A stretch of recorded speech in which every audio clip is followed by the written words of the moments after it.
ನಮಸ್ತೆ, ಸ್ವಾಗತ, ಸುಸ್ವಾಗತ. ಇದು ವಿ ಪಿ ಕಿಚನ್ ಡೈರೀಸ್. ನಾನು ವಿಜಯಲಕ್ಷ್ಮಿ ಬಡಿಗೇರ್. ನಾವಿವತ್ತು ಮೆಣಸಿನ್ಕಾಯಿ ಕರಿಂಡಿ ಮಾಡೋದು ಹೇಗೆ ಅಂತ ತೋರಿಸ್ತಾ ಇದ್ದೀವಿ.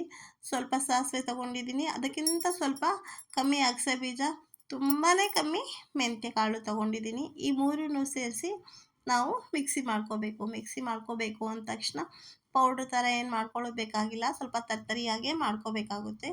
ತುಂಬ ಪೌಡ್ರ್ ಆದರೆ ಅಷ್ಟೊಂದು ಚೆನ್ನಾಗಾಗಲ್ಲ. ಹಾಗಾಗಿ ಮಾಡ್ತಾರೆ ಕೆಲವರು, ತುಂಬ ಪೌಡ್ರೇ ಮಾಡ್ತಾರೆ. ಆದರೆ ನಮ್ಗೆ ಈ ಥರನೇ ಇಷ್ಟ. ಹಾಗಾಗಿ ನಾವು ಸ್ವಲ್ಪ ತರ್ತರಿಯಾಗಿ ಅಂದರೆ ತುಂಬಾ ತರ್ತರಿ ಅಲ್ಲ, ಪೌಡ್ರಿಗಿಂತ ಸ್ವಲ್ಪ ರಫ್ ಆಗಿ ಮಾಡ್ಕೋಬೇಕು ಅಷ್ಟೇ. ಈ ಥರಕ್ಕೆ ಮಾಡಿ ಪೌಡ್ರ್ ಮಾಡಿ ನಾವಿದು ಕರಿಂಡಿಗೆ ಇದೇ ಮೇಯ್ನು, ಈ ಪೌಡ್ರೇ ಮೇಯ್ನು. ಇದು ಹಾಕಿದ್ರೇ ಕರಿಂಡಿ ಆಗೋದು.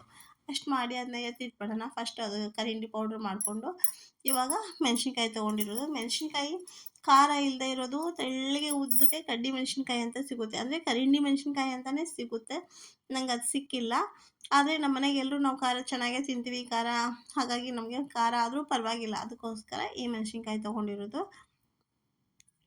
ಇದು ತೂಕದಿಂದ ಹೇಳಬೇಕು ಅಂದರೆ ಒಂದು ಅರ್ಧ ಕೆ ಜಿ ಮೆಣಸಿನ್ಕಾಯಿ ಇದೆ. ಇದು ಅರ್ಧ ಕೆ ಜಿ ಮೆಣಸಿನ್ಕಾಯಿನ ನಾನು 2 ಸತಿ ಮಿಕ್ಸಿ ಮಾಡ್ಕೊತೀನಿ. ಅದು ಮೆಣಸಿನ್ಕಾಯಿನ ತರ್ತರಿಯಾಗಿ, ಇದನ್ನು ಅಷ್ಟೇ ಮೊದಲೆಲ್ಲ ಅಂದರೆ ಒರಳಲ್ಲಿ ರುಬ್ಬಿ ಇದನ್ನೆಲ್ಲ ಕರಿಂಡಿ ಸಾಮಾನೆಲ್ಲ ಹಾಕಿ ಮಣ್ಣಿನ ಮಡಿಕೆಯಲ್ಲಿ ಕರಿಂಡಿ ಮಾಡಿ ಮನೆ ಮೇಲೆ ಇಟ್ಟಿರೋರು. ಆ ಮಡಿಕೆಗೆ ಒಂದು ಬಟ್ಟೆ ಕಟ್ಟಿ ಮನೆ ಮೇಲೆ ಇಟ್ಟಿರೋರು.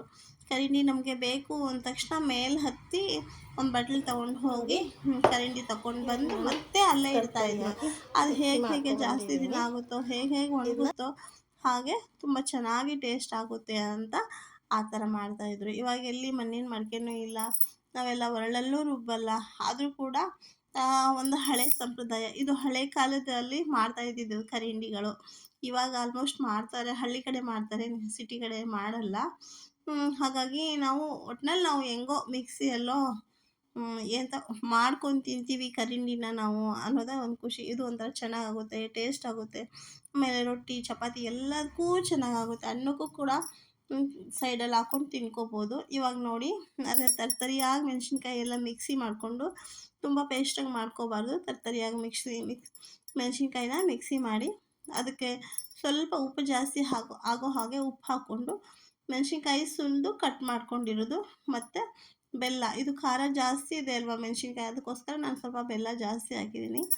ಮೆಣಸಿನ್ಕಾಯಿ ಖಾರ ಇಲ್ಲ ಅಂದರೆ ಇಷ್ಟೊಂದು ಬೆಲ್ಲ ಅವಶ್ಯಕತೆ ಬೀಳೋದಿಲ್ಲ. ಮತ್ತು ಸ್ವಲ್ಪ ಅರಿಶಿನ ಪೌಡ್ರ್ ಹಾಕಿದ್ದೀನಿ. ಮತ್ತು ಕ್ಯಾರೆಟು ಅಷ್ಟೇ ಸಣ್ಣಗೆ ಕಟ್ ಮಾಡಿ, ಉದ್ದದಕ್ಕೆ ಸಣ್ಣಗೆ ಕಟ್ ಮಾಡಿ ಹಾಕಿರೋದು. ಇದು ನಿಮ್ಗೆ ಬೇಕಿದ್ದರೆ ಹಾಕ್ಕೋಬೋದು, ಇಲ್ಲಾಂದರೆ ಬಿಡ್ಬೋದು. ಆದರೆ ಹಾಕಿದ್ರೆ ಚೆನ್ನಾಗಾಗುತ್ತೆ. ಸ್ವೀಟ್ ಖಾರ ಹುಳಿ ಒಂಥರ ಚೆನ್ನಾಗಾಗುತ್ತೆ. ಮತ್ತು ಇವಾಗ ಕಡಲೆಬೀಜ, ಇದು ಕೂಡ ನಿಮ್ಗೆ ಬೇಕಿದ್ದರೆ ಹಾಕ್ಕೋಬೋದು, ಬೇಡ ಅಂದರೆ ಸ್ಕಿಪ್ ಮಾಡ್ಬೋದು. ಆದರೆ ಹಾಕಿದ್ರೆ ಚೆನ್ನಾಗಾಗುತ್ತೆ, ಬಿಡಬೇಡಿ, ಹಾಕಿ. ಈ ಥರ ಎಲ್ಲ ಹಾಕ್ಕೋಬೇಕು ನಾವು. ಮೆಂತ್ಯ ಪೌಡ್ರ್ ಅದೆಲ್ಲ ಇವಾಗ ನಾವು ಮಿಕ್ಸಿ ಮಾಡಿ ಇಟ್ಕೊಂಡಿದ್ವಲ್ಲ, ಅದೇ ಪೌಡ್ರನ್ನ, ಇದೇ ಪೌಡ್ರ್ ಮೇಯ್ನು. ಯಾಕೆಂದರೆ ನಾವು ಕರಿಂಡಿ ಇದೆಲ್ಲ ಹಾಕಿರೋದಕ್ಕೂ ಇಷ್ಟಕ್ಕೆ ಕರಿಂಡಿ ಆಗಿಬಿಡಲ್ಲ. ಈ ಪೌಡ್ರ್ ಹಾಕಿದಾಗ್ಲೇ ಕರಿಂಡಿ ಆಗೋದು, ಇದೇ ಮೇಯ್ನು. ಈ ಪೌಡ್ರ್ ಹಾಕಲಿಲ್ಲ ಅಂದರೆ ಕರಿಂಡಿನೇ ಆಗಲ್ಲ, ಅದು ಸ್ವಲ್ಪ ದಿನ ಬರೋದು ಇಲ್ಲ. ಹಾಗಾಗಿ ನಾವು ಈ ಪೌಡ್ರನ್ನ ಹಾಕ್ಕೊಂಡು ಇದನ್ನೆಲ್ಲ ನೀಟಾಗಿ ಮಿಕ್ಸ್ ಮಾಡ್ಕೋಬೇಕು. ಮತ್ತು ವಿ ಪಿ ಕಿಚನ್ ಡೈರೀಸ್ ಯಾರೆಲ್ಲ ನೋಡ್ತಾ ಇದ್ದೀರೋ ಅವರು ದಯವಿಟ್ಟು ಏನಪ್ಪ ಯಾವಾಗ ಒಂದು ವಿಡಿಯೋ ಹಾಕ್ತಾರೆ, 2 ವಾರ ಆಯಿತು, 1 ವಾರ ಆಯಿತು, ವಿಡಿಯೋ ಪದೇ ಹಾಕಲ್ಲ ಅನ್ಕೋಬೇಡಿ. ಟೈಮ್ ಸಿಗ್ತಾ ಇಲ್ಲ, ಅದಕ್ಕೋಸ್ಕರ ನಾನು ವಿಡಿಯೋ ಹಾಕೋದು ಲೇಟ್ ಆಗ್ತಾ ಇದೆ. ಮತ್ತು ಇನ್ಮೇಲೆ ಹಾಗಾಗದೇ ಇರೋದಕ್ಕೆ ನೋಡ್ಕೊತೀನಿ. ಹಾಗಾಗಿ ನೀವು ಯಾರೇ ವಿ ಪಿ ಕಿಚನ್ ಡೈರೀಸ್ ನೋಡ್ತಾ ಇದ್ರು ಮರೀದೇ ಸಬ್ಸ್ಕ್ರೈಬ್ ಮಾಡ್ಕೊಳ್ಳಿ ಅಂತ ಹೇಳೋಕ್ಕೆ ಇಷ್ಟಪಡ್ತೀನಿ. ನಾನು ಏನೇ ಮಾಡಿದ್ರೂ ಕೂಡ ನೀವು ಕಮೆಂಟ್ ಮಾಡಿ ಅಂತ ಹೇಳ್ತೀನಿ, ಹೇಗಾಗಿಲ್ಲ ಅಂತ ನಮಗೂ ಗೊತ್ತಾಗುತ್ತೆ. ಅದಕ್ಕೋಸ್ಕರ ಮತ್ತು ಇಷ್ಟೇ ಇದು ಮಾಡೋದು. ಇವತ್ತೆಲ್ಲ ಮಿಕ್ಸ್ ಮಾಡಿ ಒಂದು ನಾವು ಪಿಂಗಾಣಿ ಇದು ಜಾರು ಅಥವಾ ಪ್ಲಾಸ್ಟಿಕ್ ಡಬ್ಬ, ಮೊದಲಿನ ಕಾಲದಲ್ಲಿ ಹಾಕ್ತಾಯಿದ್ರಲ್ವ ಮಡಿಕೆಯಲ್ಲಿ, ಆ ಥರ ಮಡಿಕೆಯಲ್ಲಿ ಯಾವುದ್ರಲ್ಲಾದರೂ ಹಾಕಿ ಸ್ಟೋರ್ ಮಾಡಿ ಇಟ್ಕೋಬೋದು. ಚೂರು ನೀರು ಹಾಕಿದ್ದೀನಿ ತಿಕ್ಕಾಗಿದೆ ಅಂತ, ಬೇಕಿದ್ದರೆ ಹಾಕ್ಕೋಬೋದು, ಬೇಡ ಅಂದರೆ ಹಾಕ್ತಾಯಿದ್ರು ಪರವಾಗಿಲ್ಲ. ಆದರೆ ಹಾಕ್ಕೊಂಡ್ರೆ ನಮಗೆ ಅದು 1 ವಾರ ಹಿಂಗೆ ಬರುತ್ತೆ ಅಲ್ವಾ, ಅಷ್ಟೊತ್ತಿಗೆ ಅದು ಕರೆಕ್ಟ್ ಆಗ್ತಾ ಬರುತ್ತೆ. ಅದಕ್ಕೋಸ್ಕರ ಅಷ್ಟೇ ಒಂಚೂರು ನೀರು ಹಾಕ್ಕೊಂಡಿರೋದು. ನಾವು ಯಾವುದರಲ್ಲಿ ಹಾಕ್ತೀವೋ ಇವಾಗ ಈ ಥರ ಜಾರೆಲ್ಲ ಆದರೂ ಹಾಕ್ಬೋದು, ಇಲ್ಲ ಒಂದು ಇದು ಪಿಕಾಣಿ ಬಟ್ಲು ಇದರಲ್ಲಾದರೂ ಹಾಕ್ಬೋದು. ಮತ್ತು ಪ್ಲಾಸ್ಟಿಕ್ ಡಬ್ಬ ನಮ್ಗೆ ಯಾವುದ್ರಲ್ಲಿ ಸ್ಟೀಲ್ ಡಬ್ಬಲ್ಲಿ ಮಾತ್ರ ಹಾಕಬಾರ್ದು, ಯಾಕಂದರೆ ಹುಳಿ ಇರುತ್ತೆ ಅಲ್ವಾ ಅಗಸಿ ಹಾಕಿರೋದ್ರಿಂದ. ಪ್ಲಾಸ್ಟಿಕ್ಕು ಅಥವಾ ಪಿಂಗಾಣಿ ಯಾವುದ್ರಲ್ಲಾದರೂ ಹಾಕಿ ನಾವು ಬಿಸಿಲಲ್ಲಿ ಇಡಬೇಕು. ಒಂದು 4-5 ದಿನ ಇಟ್ಟರೆ ಚೆನ್ನಾಗಿ 3 ದಿನಕ್ಕೆ ತಿನ್ಬೋದು. ಸ್ವಲ್ಪ ಖಾರ ಇರೋದ್ರಿಂದ ನಾನು ಒಂದು 4-5 ದಿನ ತಿನ್ನೋದಕ್ಕೆ ಇಷ್ಟಪಡಲ್ಲ. ಕರಂಡಿ ಮೆಣಸಿನ್ಕಾಯಿ ಆದರೆ 2-3 ದಿನಕ್ಕೆ ತಿಂದ್ಬಿಡ್ಬೋದು. ಸ್ವಲ್ಪ ಖಾರ ಅಲ್ವಾ, ಸ್ವಲ್ಪ ಮಾಗಲಿ ಅಂತ ನಾನು ಒಂದು 4-5 ದಿನ ಬಿಡ್ತೀನಿ. ಹಾಗಾಗಿ ಇಷ್ಟೇ ಇದು ಕರಂಡಿ ಮಾಡೋದು, ತುಂಬ ಈಸಿ. ರೊಟ್ಟಿ, ಅನ್ನ, ಚಪಾತಿ ಯಾವುದಕ್ಕೆ ಬೇಕಾದರೂ ತಿನ್ಬೋದು. ತುಂಬ ಟೇಸ್ಟ್ ಆಗುತ್ತೆ ಮತ್ತು ತುಂಬ ಚೆನ್ನಾಗುತ್ತೆ, ಡಿಫ್ರೆಂಟಾಗಿ ಟೇಸ್ಟ್ ಇರುತ್ತೆ.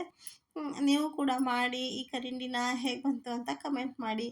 ಮತ್ತು ಈ ಕರಿಂಡಿನ ಎಷ್ಟು ಥರ ಕರಿಂಡಿ ಮಾಡ್ಬೋದು, ಕ್ಯಾರೆಟ್ ಕರಿಂಡಿ ಮಾಡ್ಬೋದು, ಸೌತೆಕಾಯಿ ಕರಿಂಡಿ ಮಾಡ್ಬೋದು, ಮೆಣಸಿನ್ಕಾಯಿ ಕರಿಂಡಿ, ಎಲ್ಲ ಟೈಪು ಕರಿಂಡಿಗಳನ್ನ ಮಾಡ್ಕೋಬೋದು ಅಂತ ಹೇಳ್ತಾ ಧನ್ಯವಾದ.